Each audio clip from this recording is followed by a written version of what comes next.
In the earlier videos in this playlist, we covered big blue sediment filters and their micron ratings, automatic backwashing sediment filters, and we also talked about sand separators when they make sense.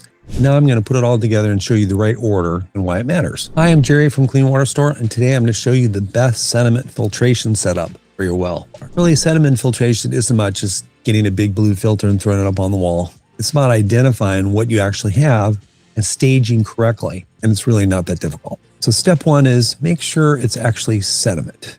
Before you install anything, you need to confirm that what you're seeing is literally undissolved material, not something dissolved in the water. So first thing is you want to make sure you're treating the right problem by doing a simple water test and also doing a bucket test and running the water from your well into a bucket and seeing what it is. Step two is start with a screen filter first. This is the first line of defense on almost every well setup. Should be a filter screen, typically 30 to 50 mesh. This removes sand and grit before it reaches anything else and protects cartridge filters, backwashing filters, valves, appliance.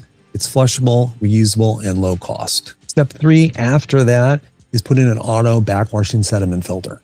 If your sediment is moderate to heavy, especially fine silt or turbidity, the next stage should be a backwashing sediment filter.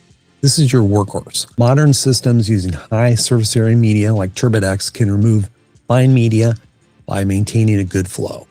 And they automatically backwash and flush out trapped sediment down the drain. And the best part is there's no cartridges. There's no pressure drop because it restores the pressure every backwash. And this will handle the bulk of your sediment load and last for many years. And then step four, after the sediment backwash filter, you might want to consider a big blue filter, polishing it with a 25:1 dual grade micron cartridge. A dual gradient 25:1 micron, meaning it's 25 micron on the outside to 1 micron on the inside, works extremely well here.